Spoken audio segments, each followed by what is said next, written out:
देखो बच्चों, प्रीवियस जो क्लास थी आपकी उसमें हमने किया था प्रोबेबिलिटी चैप्टर की most important exercise independent experiment को कंप्लीट किया था हमने। यानी कि दो या दो से ज़्यादा एक्सपेरिमेंट जो डिपेंड ना हो एक दूसरे के ऊपर। और मोस्ट इम्पोर्टेंट एक्सरसाइज थी, एग्जाम में रूटीन में क्वेश्चन आता है 4 नंबर का, उसमें से 4 का भी आ जाता है और 6 का भी आ सकता है। वैसे 4 के ज़्यादा चांस है 4 नंबर के आने के। उसके बाद जो है बच्चों, ये जो एक्सरसाइज हम स्टार्ट करेंगे ये भी एक लीजेंड एक्सरसाइज है। इस एक्सरसाइज के बेस पर नेक्स्ट एक्सरसाइज है बेस थ्योरम। बेस थ्योरम जो है एग्जाम में हमेशा ही 6 मार्क्स की आती है, ठीक है ना। और उसके जो क्वेश्चन है बेस थ्योरम के, आप देखेंगे एस्टेट वगैरह का जो एग्जाम होता है, यानी कि बहुत सारे कंपटीशन के एग्जाम होते हैं, जेई मेन एडवांस का भी होता है, एनडीए का भी होता है, एस्टेट लेक्चरर के लिए जो टेस्ट आता है एलिजिबिलिटी टेस्ट, उसमें भी अक्सर उसके क्वेश्चन देखने को मिलते हैं। तो मोस्ट ऑफ इम्पोर्टेंट एक्सरसाइज है बेस थ्योरम, और उसका बेसिक यहाँ से स्टार्ट होता है लॉ ऑफ टोटल प्रोबेबिलिटी से। बहुत शानदार टॉपिक है, देखो एक बार समझो ध्यान से। क्या है कि जैसे कि आपके पास 2 थैले हैं, इस थैले में रेड बॉल हैं जैसे आपके पास 5 और ब्लैक बॉल हैं आपके पास 3। ब्लैक बॉल हैं इसमें 3। सेकंड जो अरन है या बैग लगा लीजिए, उसमें रेड बॉल हैं 7 और ब्लैक बॉल हैं 9 लगा लेते हैं, ब्लैक बॉल है 9। तो ये आपके पास 2 अरन है बच्चों। इन अरन में इस तरह की बॉल रखी हुई है, ठीक है ना। अब करना क्या है हमने, देखो एक बैग को सिलेक्ट करके एक बॉल निकालनी है। एक बैग को सिलेक्ट करके एक बॉल निकालनी है और उस बॉल का कलर कुछ भी पूछा जा सकता है यहाँ पर। अब तो देखो, अब तक जो हमने क्वेश्चन किए थे उसमें क्या होता था, अब तक जो क्वेश्चन किए थे हमने उसमें ये बात थी कि भाई जैसे इस बैग से एक बॉल निकालो, रेड कलर की निकले उसकी प्रोबेबिलिटी निकालो, इससे एक बॉल निकालो ब्लैक कलर की निकले उसकी प्रोबेबिलिटी निकालो। यानी कि दोनों बैग से बॉल निकलवाता था, या फिर क्वेश्चन में एक ही बैग होता था उसी से बॉल निकलवाता था। अब क्या है, 2 बैग हैं आपके पास, दोनों में से बॉल नहीं निकलवाएगा। ये कहेगा कि कोई एक बैग सेलेक्ट करके सेलेक्टेड बैग में से रेड बॉल आने की प्रोबेबिलिटी निकालिए।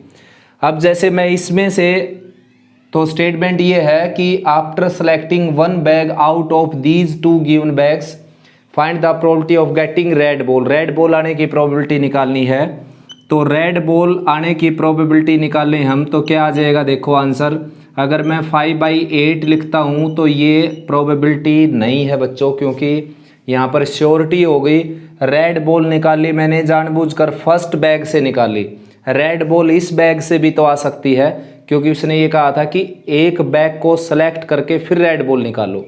अगर मैं इससे रेड बॉल देता हूँ निकाल कर, इससे रेड बॉल की प्रोबेबिलिटी नहीं देता हूँ, तो ये भी आंसर ठीक नहीं है पूरी तरह, क्योंकि रेड इससे भी आ सकती है। तो अब क्या होगा कि रेड दोनों में से किसी एक से आ जाएगी, टोटल प्रोबेबिलिटी करके दे देंगे हम। देखो 5/8 यानी कि पहले बैग से रेड बॉल आई। अब जब तक पहला बैग सेलेक्ट नहीं होगा तो रेड बॉल कैसे आएगी उसमें से। अब 2 आपके पास बैग हैं, उनमें से एक बैग सेलेक्ट होने के चांस है 1/2, यानी कि इस बैग के चांस है 1/2। तो पहले क्या हो गया, पहले बैग को सिलेक्ट करने के चांस लिखने हैं, साथ में उसकी प्रोबेबिलिटी लिखनी है, क्योंकि इसमें से रेड बॉल तभी आएगी बच्चों जब क्या होगा कि ये बैग सेलेक्ट हो जाएगा। ये बैग जब तक सेलेक्ट नहीं होगा तो इसमें से रेड बॉल कैसे आ सकती है। तो पहले तो इसका सिलेक्शन लगेगा और फिर इसकी प्रोबेबिलिटी लगेगी रेड बॉल आने की, या फिर यानी कि प्लस का साइन आएगा बीच में, या के लिए और के लिए। या फिर ऐसा हो सकता है कि ये बैग सेलेक्ट हो जाए और इसमें से रेड बॉल निकल जाए। तो इस बैग के सिलेक्ट होने के चांस हो गए 1/2, दोनों के 1/2 हो गए सिलेक्ट होने के, और इसमें से रेड बॉल आने के चांस आ जाएंगे 7/16। तो ये जो आंसर है ये इस क्वेश्चन का आंसर है जो मैंने आपके सामने क्वेश्चन दिया है। After selecting 1 bag find the probability of getting red ball, यानी कि इन 2 बैग में से एक बैग सेलेक्ट करके और सेलेक्टेड बैग में से रेड बॉल आने की प्रोबेबिलिटी आपने फाइंड आउट करनी थी। ठीक है ना। तो बच्चों ये है लॉ ऑफ टोटल प्रोबेबिलिटी, यानी कि सैंपल स्पेस के हम ये मान लो सैंपल स्पेस है तो इसके इस तरीके से पार्टीशन कर देते हैं, इस तरीके से पार्टीशन कर दिए जैसे कि E1 E2 E3 E4 and E5, ये पार्टीशन कर दिए हमने इसके। और इसकी कंडीशन क्या है कि E1 intersection E2 intersection E3 intersection E4 क्या आ जाएगा, एम्प्टी सेट होगा, यानी कि इन सभी में कुछ भी कॉमन नहीं होगा। उसके बाद इन सब का यूनियन जो है E1 E2 union E3 union E4, जितने भी ये इवेंट हैं इन सभी का यूनियन सैंपल स्पेस हो जाएगा। और हर किसी की प्रोबेबिलिटी जो है कोई भी है बेशक से E1 E2 E3 E4 सब की प्रोबेबिलिटी 0 से बड़ी होगी। तो यानी कि सैंपल स्पेस के कुछ इस तरह के पार्टीशन करते हैं हम। ये है लॉ ऑफ टोटल प्रोबेबिलिटी का कंसेप्ट। उसके ऊपर एक वेरिफिकेशन मैंने दे दी है एक एग्जांपल देकर कि दो बैग में से एक बैग सेलेक्ट करके एक रेड बॉल की प्रोबेबिलिटी निकालनी है। तो आप केवल ये आंसर देंगे तो ये आंसर ठीक नहीं होगा, क्योंकि रेड बॉल इससे भी आ सकती है। फिर आप खाली ये आंसर देंगे तो ये आंसर भी ठीक नहीं होगा, क्योंकि रेड बॉल इससे भी आ सकती है। अब आपने क्या है टोटल करके देना पड़ेगा कि भाई ये टोटल करके दे दिया हमने, इसमें से रेड बॉल आएगी पहले बैग से ये प्रोबेबिलिटी है, दूसरे बैग से रेड बॉल आएगी ये प्रोबेबिलिटी है, टोटल करके दे दिया हमने। इससे ज़्यादा प्रोबेबिलिटी नहीं हो सकती, यानी कि प्रोबेबिलिटी आपने टोटल करके देनी पड़ेगी। इसको बोलते हैं लॉ ऑफ टोटल प्रोबेबिलिटी। साथ में सिलेक्शन ज़रूर लगाना आपने, क्योंकि पहले तो बैग सेलेक्ट होगा और दो में से कोई एक चीज़ सेलेक्ट होने के चांस होते हैं 1/2, आधे आधे चांस हो गए दोनों के सिलेक्ट होने के। तो पहले तो इस पहले बैग का सिलेक्शन लगेगा, साथ में फिर इसकी रेड आने की प्रोबेबिलिटी लगेगी मल्टीप्लाई में। मल्टीप्लाई क्यों लगे बीच में, क्योंकि यहाँ पर एंड है, ये सेलेक्ट होगा एंड फिर इसमें से रेड बॉल निकलेगी, तो बीच में एंड है यानी कि मल्टीप्लाई है। या फिर ऐसा होगा कि दूसरा बैग सेलेक्ट होगा, दूसरे बैग से रेड बॉल आएगी, इस तरीके से कुछ होगा। ठीक है ना। तो इसको लिखने का ढंग भी मैं बता देता हूँ आपको, एक्सप्लेनेशन कैसे देनी है आपने। देखो सबसे पहले लेट कर लेना, let E1 E2 are events of selecting first and second bag respectively. ठीक है ना। E1 E2 क्या लेट कर लिया मैंने, पहला बैग और दूसरा बैग सेलेक्ट हो जाए उसके event. A is the event of red ball, A event आपने लेट करना, let A be the event of getting red ball, therefore A by E1 and A by E2 are events of getting red ball from first bag and second bag respectively. Events of getting red ball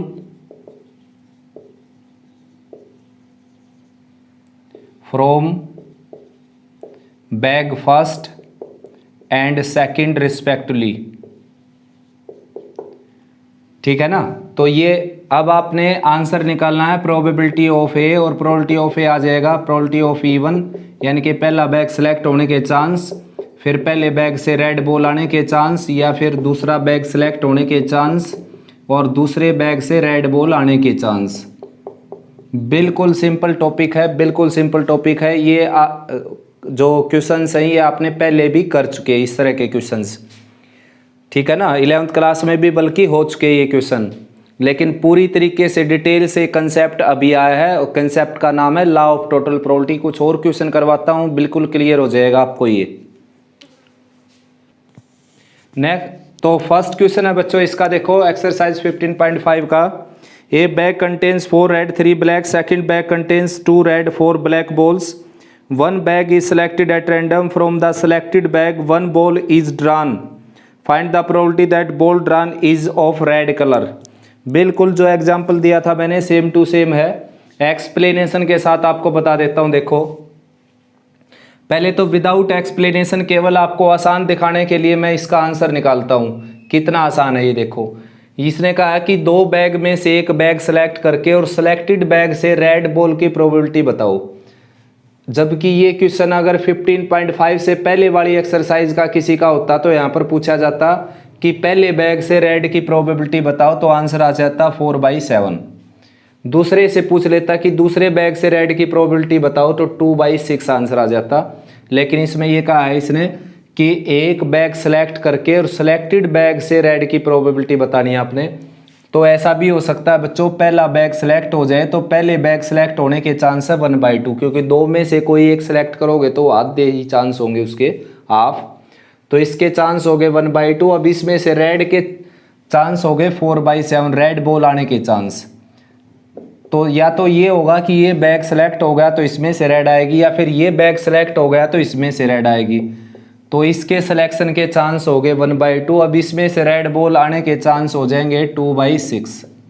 calculate कर सकते हो, और का meaning होता है plus. ये आपका answer है, लेकिन एग्जाम में फुल एक्सप्लेनेशन के साथ आपने इसका आंसर देना। देखो वो एक्सप्लेनेशन बिल्कुल आसान है। Let E1 and E2 are events of selecting bag first and second respectively. E1 and E2 are events of selecting bag first and second respectively. A be the event, A be the event of red ball, या लिख सकते हो of getting red ball. Therefore A/E1, ये 2 late करने हमने और ये late नहीं किए, ये बन गए। अब देखो A/E1 and A/E2 are events of red ball getting red ball from first and second run, first and second bag respectively. ये लैंग्वेज के 3 स्टेप लिखने आपने। एक स्टेप है E1 E2 का, अगर 2 बैग हैं तो 3 बैग होंगे तो E1 E2 E3 हो जाएगा, 4 बैग होंगे तो E1 E2 E3 E4 हो जाएगा। और ये इवेंट है मेन इवेंट, जिसकी आपने प्रोबेबिलिटी निकालनी रेड बॉल की।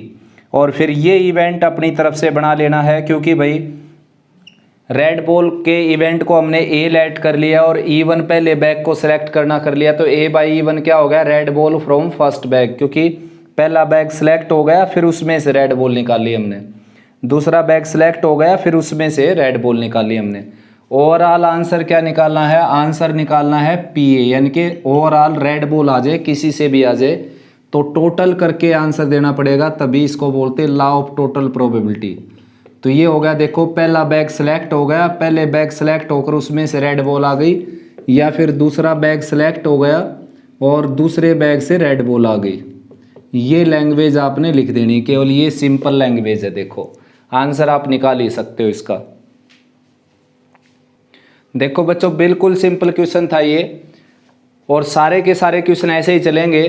कुछ क्वेश्चंस में क्या होगा कि जो सिलेक्शन है वो अपनी मर्जी से नहीं होगा। जैसे यहाँ पर दोनों बैग में से एक बैग को सिलेक्ट करके और फिर एक रेड बॉल निकालनी थी, जबकि कई बार क्वेश्चंस में ऐसे दे देता है कि सिलेक्शन के ऊपर भी एक एक्सपेरिमेंट बिठा देता है वो। जैसे कि एक डाई थ्रो कर दिया, अगर डाई के ऊपर 1 2 3 4 आ जाएगा तो पहले बैग से बॉल निकाली जाएगी, अदरवाइज दूसरे बैग से बॉल निकाली जाएगी।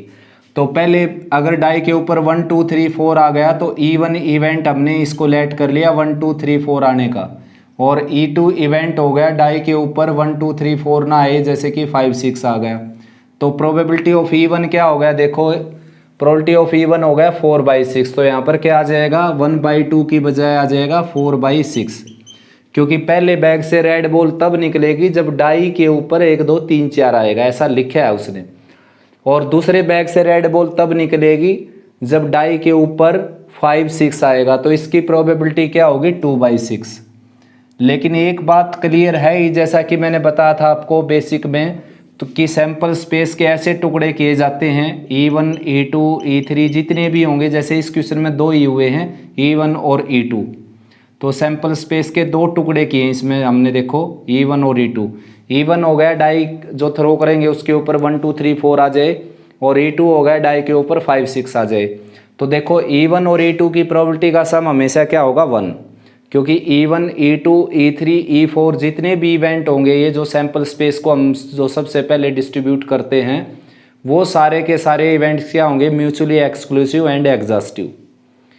तो इन बातों से आगे बढ़ते हैं। देखो बच्चों, मैंने ये कहा आपको कि अगर ये दे दिया जाए कि 2 बैग में से कोई एक बैग सेलेक्ट करके रेड की प्रोबेबिलिटी निकालो, तो इसके सिलेक्शन हो गया 1/2, फिर इसमें से रेड के चांस 4/7, 1/2 इंटू 4/7, या फिर इसमें ये सेलेक्ट हो गया उसके चांस 1/2, इसमें से रेड के चांस 2/6।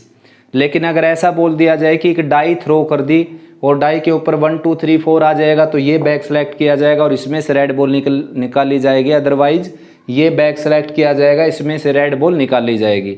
तो ऐसे केस में क्या है, सबसे पहले आपने लेट करना है, let S be the sample space when a die is thrown. Sample space 1 2 3 4 5 6 हो गया, तो लेट करना है यहाँ पर, let E1 be the event which shows 1 2 3 4 on dice and E2 is the event which show 5 and 6 on die. Therefore E1 की probability क्या होगी 4/6, जो कि यहाँ पर 4/6 आ जाएगी, यहाँ पर 2/6 आ जाएगी। सारे के सारे क्वेश्चन होंगे ऐसे ही, केवल ये आपने ये देख लेना कि इन बैग को सिलेक्ट करने से पहले कोई एक्सपेरिमेंट है या नहीं। अगर नहीं है तो बिल्कुल सिंपल है, 3 बैग होंगे तो तीनों के सिलेक्शन हो जाएंगे 1/3 1/3 1/3। लेकिन कोई एक्सपेरिमेंट अगर परफॉर्म करवाता है तो वो एक्सपेरिमेंट के अकॉर्डिंग इनका सिलेक्शन लग जाएगा। तो बेटा 4th क्वेश्चन है इसका, देखो एक बार स्टेटमेंट फिर मैं पढ़ देता हूँ आपके सामने। A bag contains 5 white 6 black, another bag contains 4 white 3 black. A ball is drawn from the first bag and without seeing its color is put in the second bag। यानी कि बिन देखे इसमें से एक बॉल निकाल कर इसमें डाल देनी है। और फिर लास्ट में बोलता है ये without seeing its color put in the second bag, find the probability that if now a ball is drawn from the second bag it is black in color। यानी कि फिर दूसरे बैग से एक बॉल निकालनी है और उसका कलर क्या निकले, ब्लैक कलर निकले। लास्ट में इसमें से एक बॉल निकालनी है ब्लैक कलर की निकले, तो बिन देखे इसमें से एक बॉल इसमें ट्रांसफ़र करनी है। तो देखो 2 केस अराइज हो जाते हैं। मैंने कहा था ना कि सैंपल स्पेस के आपने पार्टीशन कर लेने हैं, तो सैंपल स्पेस का ही पार्टीशन हो गया। सबसे पहला काम क्या हुआ कि इसमें से बिन देख के इसमें जो बॉल जाएगी वो वाइट कलर की भी जा सकती है और वो ब्लैक कलर की भी जा सकती है। 2 ही कलर हैं तो 2 ही केस होंगे। तो E1 इवेंट हो गया, इसमें से इसमें वाइट कलर की बॉल चली जाएगी। तो वाइट कलर की बॉल इसमें से इसमें जाना या इसमें से निकालना एक ही बात होती है। यानी कि कुल मिलाकर सबसे पहले आपने वाइट की प्रोबेबिलिटी निकालनी पड़ेगी। ये वाइट निकल गई, इसमें से पहले बैग से क्या निकल गई, वाइट। अब इसमें एक वाइट डाल दी हमने। अब आप ये कहेंगे कि बिन देखे डालनी है, बिन देखे इसमें ट्रांसफ़र करनी है, तो आपने इसमें से वाइट कैसे निकाली, ब्लैक भी निकल सकती है। तो इसलिए 2 केस अराइज करेंगे हम वहाँ पर प्लस लगाकर। तो ऐसा होगा, देखो इसमें वाइट बॉल ट्रांसफ़र हो गई, तो अब टोटल कितनी होगी 8 और वाइट हो गई 5 और ब्लैक है 3 की 3। अब जब इसमें से वाइट बॉल इसमें ट्रांसफ़र कर दी, अब इसमें से ब्लैक बॉल आने के चांस क्या हो गए 3/8। अब ऐसा भी हो सकता है बच्चों, इसलिए प्लस लगा दिया मैंने और के लिए, कि वाइट बॉल इसमें से ट्रांसफ़र ना हो, ब्लैक भी तो ट्रांसफ़र हो सकती है। अगर इसमें ब्लैक ट्रांसफ़र हो गई तो ब्लैक बॉल कितनी आ जाएंगी आपके बैग में, 4 हो जाएंगी, 3 थी, टोटल 8 बॉल हो जाएंगी। तो इसमें से इसमें ब्लैक बॉल जाने के चांस क्या हैं 6/11 ब्लैक बॉल जाने के चांस इसमें। अब लास्ट में इसमें से हमेशा आपने ब्लैक बॉल निकालनी, लिखा हुआ है कि ब्लैक बॉल ही निकालनी है, तो 4/8। देखो यहाँ पर हमने क्या है कि ब्लैक बॉल ही निकालनी है सेकंड बैग से। पहले बैग से वाइट भी जा सकती है और पहले बैग से ब्लैक भी जा सकती है। बिल्कुल आसान है, लैंग्वेज भी बिल्कुल आसान है। लैंग्वेज में आपने लिखना है let E1 and E2 are events of transferring white and black ball from first bag to second bag respectively, मतलब E1 हो गया वाइट बॉल इसमें ट्रांसफ़र करने का इवेंट, E2 हो गया ब्लैक बॉल इसमें ट्रांसफ़र करने का इवेंट। तो probability of E1 probability of E2 आराम से आ गई। प्रोबेबिलिटी ऑफ E1 आ गई 5/11 जो लिखी हुई है यहाँ पर, प्रोबेबिलिटी ऑफ E2 आ गई 6/11 जो लिखी हुई है यहाँ पर। उसके बाद जब इसमें वाइट बॉल ट्रांसफ़र कर देंगे हम तो वाइट 5 हो जाएंगी, ब्लैक 3 रहेंगी और टोटल 8 हो जाएंगी। अब ब्लैक के चांस कितने हो जाएंगे 3/8। अगर इसमें ब्लैक बॉल ट्रांसफ़र कर दी तो ब्लैक बॉल कितनी हो जाएंगी 4 हो जाएंगी, टोटल 8 हो जाएंगी। अब ब्लैक बॉल के चांस क्या हो गए 4/8। तो सिंपल बात है, देखो इवेंट लेट कर लिया मैंने कि दूसरे बैग से ब्लैक बॉल निकले। तो दूसरे बैग से ब्लैक बॉल जब निकले, जब पहले बैग से वाइट बॉल ट्रांसफ़र की गई हो या पहले बैग से ब्लैक बॉल ट्रांसफ़र की गई हो। लैंग्वेज बिल्कुल आसान है, लैंग्वेज से पता नहीं क्यों डरते हैं बच्चे, इसकी लैंग्वेज से बहुत ज़्यादा आसान है। जो काम किया आपने वही लिखना है, वो समझा देना है सामने वाले को कि आपने क्या किया। इसमें आपने ये किया है कि आपने एक बार तो वाइट बॉल ट्रांसफ़र करके देखी, तो वाइट बॉल ट्रांसफ़र की आपने, तो वाइट बॉल के ट्रांसफ़र के चांस 5/11 हो गए। जब इसमें वाइट बॉल चली गई तो वाइट 5 हो गई, टोटल 8 हो गई और ब्लैक 3 हो गई, तो ब्लैक के चांस 3/8 हो गए। या फिर आपने ब्लैक बॉल ट्रांसफ़र कर दी तो ब्लैक बॉल 4 हो गई, इसमें पहले 3 थी, टोटल 8 हो गई। ठीक है ना। अब आप ये कहें कि एक बॉल पहले ट्रांसफ़र कर चुके थे, एक बॉल और ट्रांसफ़र कर दी तो टोटल 9 हो जाएंगी। उन दोनों में से कोई एक ही केस होगा, दोनों केस एक जैसे कैसे हो सकते हैं। 2 बॉल थोड़ी ना ट्रांसफ़र करनी, इसमें एक ही बॉल ट्रांसफ़र करनी है, तो या तो ब्लैक ट्रांसफ़र होगी या वाइट ट्रांसफ़र होगी। तो वाइट ट्रांसफ़र का केस मैंने कर दिया, ब्लैक ट्रांसफ़र करोगे तो वो ये केस हो गया। बस यहाँ रखना आपने, आंसर आपका आ जाएगा आराम से। तो भाई नेक्स्ट क्वेश्चन है बच्चों 6th। An urn contains 5 red 5 black ball से ball is drawn at random, its colour is noted and return to the urn. यानी कि एक बैग में 5 रेड और 5 ब्लैक बॉल हैं, एक बॉल निकालनी, उसका कलर देखना है और वापस रख देनी है वो बैग में। 2 बैग नहीं है यहाँ पर, एक ही बैग है। And moreover 2 additional balls of the colour drawn are put in the urn. यानी कि उसी कलर की, जो कलर की बॉल निकली थी पहली पहली बॉल जिस कलर की निकली उसी कलर की 2 और बॉल बाहर से उठाकर जो रखी हुई बाहर, देखो बैग ये है, केवल इस बैग से बाहर ये बॉल रखी हुई, रेड बॉल हैं कुछ और ब्लैक बॉल हैं, बहुत सारी हैं, जैसे काउंटिंग नहीं यहाँ पर कितनी रखी हुई हैं। 2 additional balls of the colour are put in the urn and then a ball is drawn at random, what is the probability that second ball is red colour. यानी कि अब ऐसा करने के बाद इस बैग से एक बॉल निकाली और वो रेड कलर की निकले, ऐसी प्रोबेबिलिटी आपने निकालनी है। लास्ट में रेड कलर की बॉल निकली, चेक कर लेता हूँ मैं, रेड कलर की रिक्वायर्ड है या second ball is of red colour. तो बच्चों देखो ऐसा हो सकता है कि पहली बॉल इसमें से ब्लैक आ सकती है, तो पहली बॉल ब्लैक आएगी, उसके इवेंट को मैंने E1 लेट कर लिया, ठीक है ना। ब्लैक आ जाएगी तो दूसरी बॉल क्या निकालनी है बच्चों, पहली बॉल अगर ब्लैक आ गई तो दूसरी बॉल आपने क्या निकालनी है, दूसरी रेड निकालनी है, रेड लिखा हुआ है रेड, ठीक है ना। दूसरी बॉल आपने रेड निकालनी है, या तो ऐसा होगा या फिर ऐसा होगा कि पहली बॉल जो है आपके हाथ में क्या आ जाए, रेड कलर की आ जाए, रेड कलर की बॉल आ जाए आपके हाथ में पहली बॉल, लेकिन दूसरी बॉल आपने क्या निकालनी है, रेड ही निकालनी है। दूसरी बॉल के बारे में उसने लिख दिया कि रेड कलर की ही बॉल निकालनी है, पहली बॉल कुछ भी हो। अब देखो प्रोबेबिलिटी ऑफ E1 क्या हो गया, इसमें से ब्लैक बॉल आने के चांस 5/10, ब्लैक बॉल आने के चांस क्या हो गए 5/10। अब जब इसमें से एक बॉल ब्लैक आ जाएगी, ब्लैक कितनी होगी, इसमें 4 होगी और टोटल 9 होगी, ब्लैक मेरे हाथ में, तो वो ब्लैक वापस रख देनी है आपने। तो वापस रखोगे तो आपके बैग के अंदर वही मटेरियल हो जाएगा, लेकिन उसने कहा कि 2 बॉल और यहाँ से उठाकर इसमें डाल देनी है, 2 बॉल, तो 2 बॉल और डालेंगे तो टोटल 12 हो जाएंगे और ब्लैक कितनी हो जाएंगी 7। तो ये काम किया मैंने, पहली बॉल इसमें से ब्लैक निकाल दी और फिर वो वापस रख के 2 बॉल बाहर से उठाकर इसमें वापस रख दी। अब इसमें से आपने क्या निकालनी है, रेड कलर की बॉल निकालनी, दूसरी बॉल, पहली बॉल निकाली वापस रख दी, 2 और ब्लैक कलर की इसमें वापस रख दी। अब रेड कलर की निकालनी, तो रेड कितनी है इसमें 5 है और टोटल कितनी है 12, तो 5/12 हो गया ये।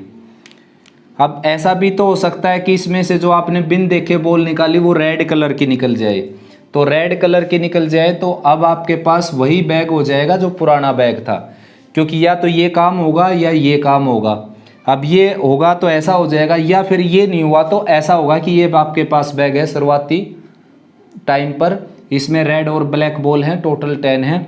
अब इसमें से क्या निकल गई, रेड बॉल निकाल दी मैंने, तो रेड बॉल के चांस क्या हो गए 5/10, तो रेड बॉल निकाल दी। अब आपके सामने बैग ऐसा हो जाएगा, रेड बॉल जा चुकी इसमें से एक। अब क्या है कि जो रेड बॉल आई थी बाहर वो वापस इसमें रख देनी है, तो फिर से बैग वही हो गया, और 2 बॉल बाहर से उठाकर रेड कलर की इसमें डाल देनी है। तो अब टोटल बॉल 12 हो जाएंगी, रेड कलर की 7 हो जाएंगी, ब्लैक 5 भी रहेंगे क्योंकि आपने रेड कलर की डाली है इसमें। तो दूसरी बॉल अब कौन सी निकालनी इसमें से, रेड कलर की, तो रेड कलर की निकालेंगे तो ये आ जाएगा 7/12। तो आंसर आप चेक कर सकते हो, ये आपका आंसर आ जाएगा, टोटल आराम से हो जाएगा आपका आंसर, ठीक है ना। बस ये ध्यान रखना आपने, एक्सप्लेनेशन क्या देनी है, let E1 and E2 are events of drawing black ball and red ball in the first draw, let A be the event of getting red ball in the second draw, therefore A/E1 is the event red ball from second draw when first ball is of black color. A/E2 is the event red ball in the second draw when there is a red ball in the first draw, यानी कि red ball दूसरे ball red जब आई जब पहली भी red थी, दूसरी ball red जब आई जब पहली भी क्या थी, ब्लैक थी, ठीक है ना। बिल्कुल आसान क्वेश्चन है ये भी। स्टेटमेंट ये है बेटा, देखो फर्स्ट बैग है, 7th क्वेश्चन है ये, फर्स्ट बैग में ये मटेरियल है आपके पास और सेकंड बैग में है ये। स्टेटमेंट पढ़ देता हूँ एलिमेंट बुक से। There are 2 bags, 1 bag contains 4 white 2 black and second bag contains 5 white and 4 black balls. 2 balls are transferred from bag first to bag second, then 1 ball is taken from the second bag, find the probability that it is white। यानी कि अब की बार जो है वो 2 ball transfer करनी है आपने फर्स्ट बैग से सेकंड में, और फिर इसमें से एक बॉल निकालनी है और वो वाइट कलर की निकले लास्ट में, वाइट कलर की। बिल्कुल ऐसा क्या है कि इसमें से जब 2 बॉल ट्रांसफ़र करेंगे हम, तो ऐसा हो सकता है कि दोनों की दोनों वाइट ट्रांसफ़र हो जाएं, दोनों वाइट ट्रांसफ़र हो जाएं, बोथ वाइट। 2 कलर ट्रांसफ़र करने, 2 बॉल ट्रांसफ़र करनी है ना, ऐसा हो सकता है कि दोनों ब्लैक ट्रांसफ़र हो जाएं, बोथ ब्लैक, दोनों ब्लैक ट्रांसफ़र हो सकती हैं, और ऐसा हो सकता है कि दोनों की दोनों कौन सी ट्रांसफ़र हो जाएं, एक वाइट और एक ब्लैक ट्रांसफ़र हो जाए, 1 वाइट एंड 1 ब्लैक।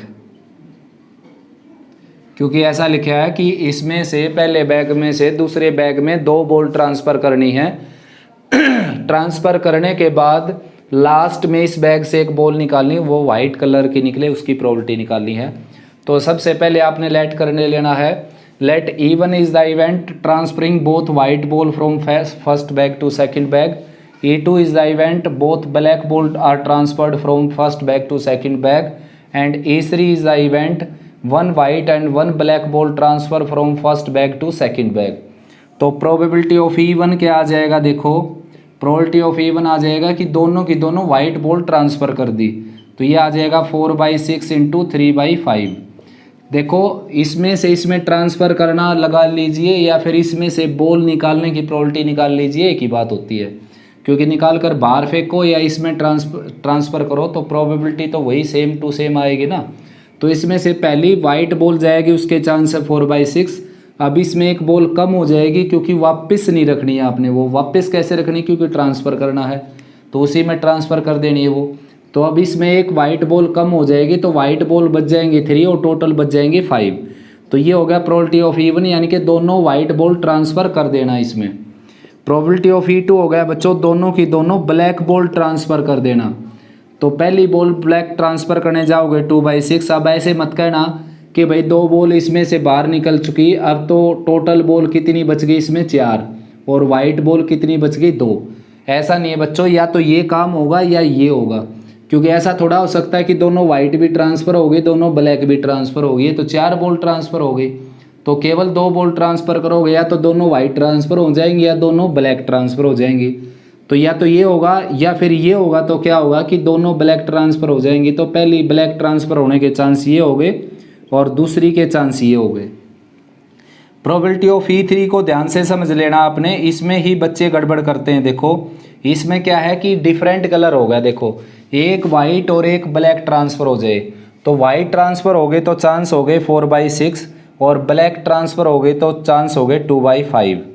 तो पहले मैंने कौन सी ट्रांसफ़र की, वाइट और फिर ब्लैक। तो 2 बॉल ट्रांसफ़र करनी है, तो ऐसा भी तो हो सकता है कि पहली बॉल ब्लैक गई और दूसरी वाइट गई हो।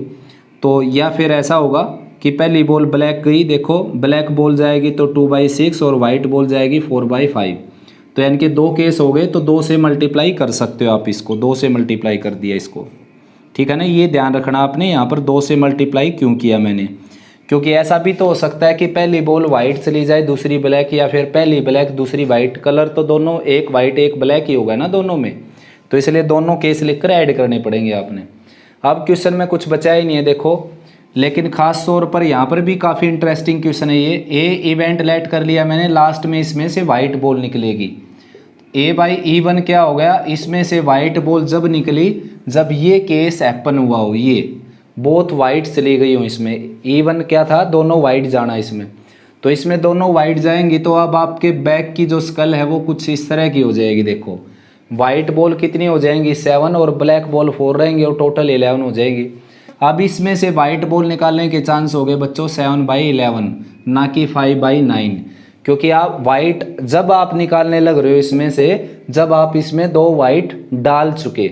देखो E1 क्या था, E1 था दोनों वाइट डालना इसमें, E2 क्या था, दोनों ब्लैक डालना, E3 क्या था, दोनों एक वाइट एक ब्लैक डालना। तो प्रोबेबिलिटी ऑफ ए क्या हो गया, प्रोबेबिलिटी ऑफ ए हो गया इसमें से वाइट बॉल निकालना, और प्रोबेबिलिटी ऑफ A/E1 क्या हो गया, इसमें से वाइट बॉल जब निकालना जब इसमें दोनों वाइट डली हुई थी।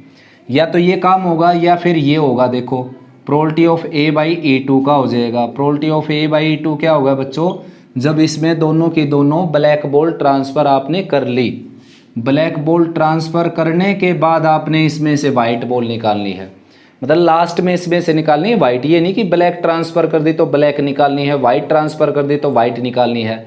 ओवरऑल इसमें से क्या निकालनी है आपने, ब्लैक बॉल ट्रांसफ़र करो या वाइट बॉल ट्रांसफ़र करो या दोनों कलर ट्रांसफ़र करो, लास्ट में आपने इसमें से वाइट बॉल निकालनी है।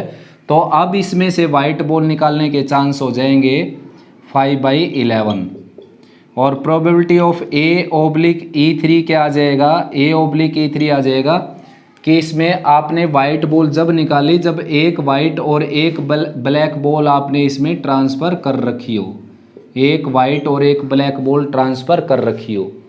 तो अब इसमें से वाइट निकालेंगे तो वाइट आपके पास होगी 6 और टोटल हो गई 11। तो ओवरऑल PA निकालना है, तो PA का फार्मूला मैं लिख देता हूँ, probability of E1 probability of A/E1 plus probability of E2 और probability of A/E2 plus probability of E3 and probability of A/E3। इसमें आपने वैल्यू रख देनी, बस आंसर आ जाएगा। जैसे कि प्रोबेबिलिटी ऑफ E1 की जगह रख देना ये 4 × 3 और 6 × 5, और प्रोबेबिलिटी ऑफ A/E1 की जगह रख देना 7/11, प्लस का साइन प्रोबेबिलिटी ऑफ E2 की जगह रख देना 2/6 एंड 1/5, और प्रोबेबिलिटी ऑफ A/E2 की जगह रख देना आपने 5/11। प्रोबेबिलिटी ऑफ E3 की जगह रख देना आपने 2 × 4/6 और 2/5। A/E3 की जगह लिखा है मैंने, E3 की जगह लिखा है ये, और A/E3 की जगह आ जाएगा 6/11। कैलकुलेट आराम से हो जाएगा, काम यही था केवल इसमें।